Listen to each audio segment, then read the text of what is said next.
Hola, exploradores de la historia. Bienvenidos a nuestro canal. Hoy vamos a viajar miles de años en el tiempo, hasta la cuna de la civilización, para desenterrar los secretos de las primeras guerras documentadas de la humanidad. Así es, hablaremos de las épicas y a menudo brutales guerras de Sumeria. ¿Están listos para descubrir cómo nuestros antepasados luchaban por la tierra, el agua y el poder en las fértiles llanuras de Mesopotamia? Pónganse cómodos, porque esta historia está llena de reyes legendarios, ciudades amuralladas y batallas que cambiaron el curso del mundo. Para entender las guerras de Sumeria, primero tenemos que imaginar cómo era su mundo. Piensen en un paisaje árido, atravesado por dos ríos vitales, el Tigris y el Éufrates. Entre ellos surgió una tierra fértil, el creciente fértil, donde florecieron las primeras ciudades-estado del planeta: Ur, Uruk, Lagash, Umma, Kish. Cada una era como un pequeño país, con su propio rey, su propio dios patrón y sus propias ambiciones. Al principio, la vida era relativamente pacífica, centrada en la agricultura y el desarrollo de inventos asombrosos como la escritura, la rueda y la cerveza. Pero a medida que la población crecía, también lo hacía la tensión. Los recursos, especialmente el agua para los canales de riego y las tierras de cultivo, se volvieron cada vez más preciados. Y donde hay escasez, amigos míos, a menudo surge el conflicto. Las disputas fronterizas entre ciudades vecinas se convirtieron en el pan de cada día, sentando las bases para enfrentamientos mucho más grandes y organizados. El primer conflicto del que tenemos constancia detallada es una especie de guerra mundial, a escala sumeria, y ocurrió hace unos 4500 años. Enfrentó a las ciudades-estado de Lagash y Umma. ¿La razón? El control de una franja de tierra agrícola increíblemente fértil llamada Guedina, la orilla de la estepa. Imaginen a dos vecinos discutiendo por el lindero de su jardín, pero a una escala épica que duraría generaciones. El conflicto está inmortalizado en uno de los artefactos más increíbles de la antigüedad, la estela de los buitres. Este monumento de piedra, hoy en el Museo del Louvre, narra con imágenes y texto cuneiforme la victoria del rey Eannatum de Lagash. En ella vemos por primera vez la representación de un ejército organizado. Vemos soldados con cascos de cobre, grandes escudos rectangulares y lanzas avanzando en una formación compacta y disciplinada conocida como falange. Sí, la famosa falange, siglos antes que los griegos. La estela muestra a Eannatum liderando a sus tropas, aplastando a sus enemigos, y en una imagen bastante gráfica, a los buitres devorando los cuerpos de los caídos de Umma. Era una declaración de poder y una advertencia brutal para cualquiera que osara desafiar a Lagash.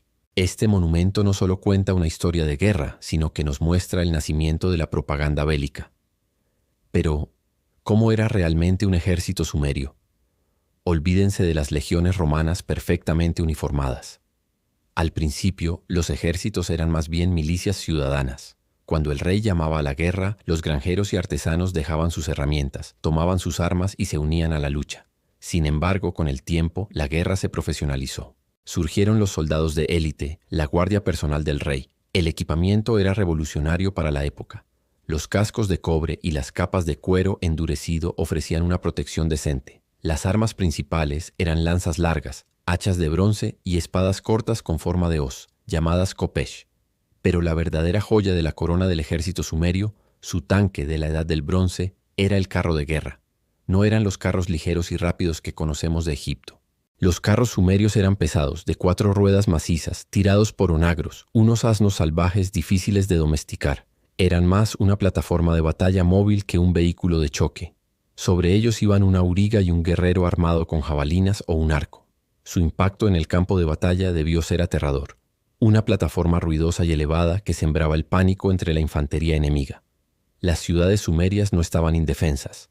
Aprendieron rápidamente que un buen ataque requería una defensa aún mejor. Por eso se convirtieron en maestras de la fortificación. Ciudades como Uruk estaban rodeadas por murallas masivas de ladrillos de adobe que se extendían por kilómetros. La muralla de Uruk, atribuida al legendario rey Gilgamesh, tenía casi 10 kilómetros de largo. Estas murallas no eran simples paredes. Estaban reforzadas con torres de vigilancia y puertas monumentales. Asediar una de estas fortalezas era una tarea titánica.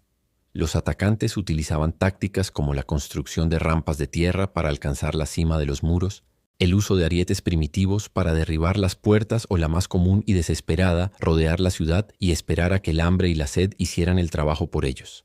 La arqueología nos ha mostrado evidencia de estas tácticas, como proyectiles de onda y puntas de flecha acumuladas en las bases de las antiguas murallas.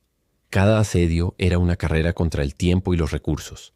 El conflicto entre Lagash y Umma es solo un capítulo. La historia de Sumeria es una sucesión de ciudades que alcanzaban la hegemonía para luego ser derrocadas por una nueva potencia emergente. Reyes como Lugalsagesi de Umma lograron unificar brevemente Sumeria bajo su mando, creando lo que podría considerarse el primer imperio. Pero su reinado fue efímero.